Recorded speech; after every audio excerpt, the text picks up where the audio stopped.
కేవలం 7,999K up to 10 kgs వరకు బరువు తగ్గి అధిక బరువు నుంచి వచ్చే ప్రధాన సమస్యలను దూరం చేసుకోండి. మరి అవతార్ 3 రిలీజ్ కాకుండానే జేమ్స్ కెమెరూన్ రాజమౌళికి ఎందుకు చూపించాడు? జక్కన్నతో ప్రమోషన్ చేయిస్తే హైప్ వస్తుందా? వరల్డ్ వైడ్ గా నెగటివ్ టాక్ నడుస్తున్న వేళ రాజమౌళితో ఇంటర్వ్యూ పాజిటివ్ టచ్ తీసుకొస్తుందా? జేమ్స్ కెమెరూన్ రాజమౌళి మధ్య వర్చువల్ ఇంటర్వ్యూ సంగతులేంటో మనము చూద్దామా? RRR ఆస్కార్ స్క్రీనింగ్ టైంలో Rajamouli Hollywood legendary director James Cameroon ని కలిశాడు. RRR గురించి జేమ్స్ కెమెరూన్ ఇచ్చిన రివ్యూతో రాజమౌళి సంబరపడిపోయాడు. ఆ తర్వాత కూడా 1-2 సందర్భాల్లో రాజమౌళిపై ప్రశంసలు కురిపించాడు కెమెరూన్. 19న రిలీజ్ అవుతున్న అవతార్ 3 ప్రమోషన్ కోసం రాజమౌళిని వాడుకుంటున్నాడు. అవతార్ 3 రిలీజ్ కి ముందే BBC, గార్డియన్, కొన్ని ఇంటర్నేషనల్ మీడియా సంస్థలు అవతార్ 3కి 1-2 రేటింగ్ ఇవ్వడం షాక్ ఇచ్చింది. స్టోరీలో దమ్ము లేదని, జేమ్స్ కెమెరూన్ టేకింగ్ గతంలో చూసినట్టే ఉందని, కొత్తగా లేదంటూ విమర్శలు గుప్పించాయి.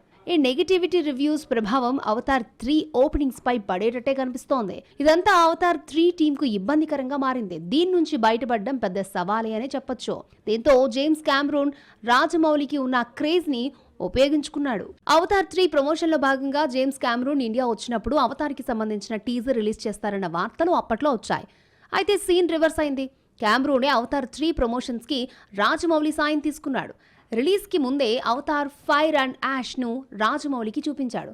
తర్వాత కెమెరూన్ తో రాజమౌళి మాట్లాడిన వీడియో కాల్ ని విడుదల చేశారు. అవతార్ 3 ప్రమోషనల్ వీడియో కాల్లో కెమెరూన్ రాజమౌళిపై అభిమానం చాటుకున్నాడు.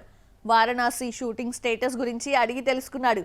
ఏడాదిగా షూటింగ్ నడుస్తోంది, ఇంకో 7-8 నెలల పాటు షూటింగ్ ఉంటుంది అన్నాడు రాజమౌళి. రాజమౌళి ప్రస్తుతం మహేష్ తో తీస్తున్న పాన్ వరల్డ్ మూవీ వారణాసిపై కెమెరూన్ ఆసక్తి చూపించాడు. వారణాసి షూటింగ్ సెట్స్ చూడాలనుందని, వచ్చి చూడొచ్చా అని కెమెరూన్ అడిగాడు.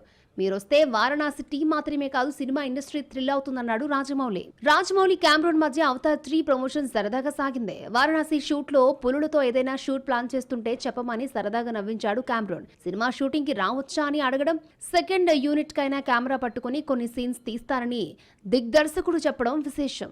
రాజమౌళి సినిమా గురించి మాట్లాడుతూ, మూవీ చూస్తున్నప్పుడు థియేటర్లో చిన్న పిల్లాడ్లా మారిపోయానని, బయటకొచ్చాక కూడా విజువల్స్ వెంటాడాయి అన్నారు. అవతార్ ఫ్రాంచైజీ వెండితెరకు ఒక బెంచ్ మార్క్ అన్నాడు జక్కన్న. అవతార్ చాలా మందికి నచ్చినా అవతార్ 2 వచ్చేసరికి కొందరికే నచ్చింది.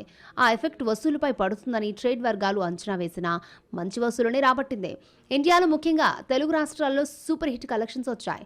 అవతార్ 3 పై వస్తున్న నెగిటివిటీ ప్రచారం మేకర్స్ ని ఇబ్బంది పెడుతోంది. సినిమా తేడా కొడితే బాగుందంటూ ప్రచారం చేస్తున్న రాజమౌళి ట్రోల్ అవుతాడు.